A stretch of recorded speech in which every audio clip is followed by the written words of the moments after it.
Ariel was glad he had written his poems. They were of a remembered time, or of something seen that he had liked. Other makings of the sun were waste and welter, and the ripe shrub writhed.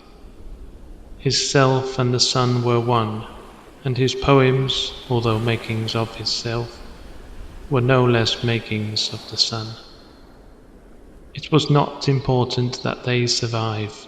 What mattered was that they should bear some lineament or character, some affluence if only half perceived in the poverty of their words, of the planet of which they were part. I'm not saying I'm a huge fan of Wallace Stevens.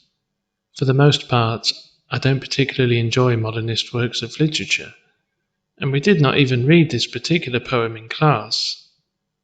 But I always read up about all the authors, and listening to this documentary on my MP3 player when walking home one night in the dark, it really struck me.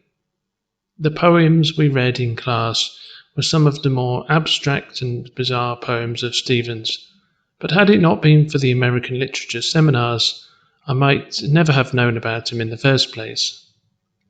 His life was particularly interesting to me because he lived a pretty normal life, working for an insurance company right up until his death. He was basically a businessman in the day and a poet at night and in the summer.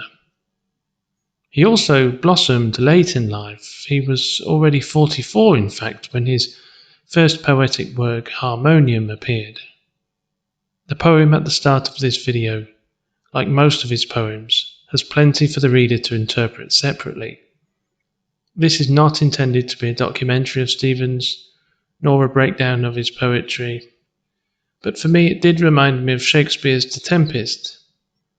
I think Ariel was also a persona for Stevens as a poet, which for me is very interesting. If you want to share your thoughts about this poem, then please make use of the comments section below. Thank you.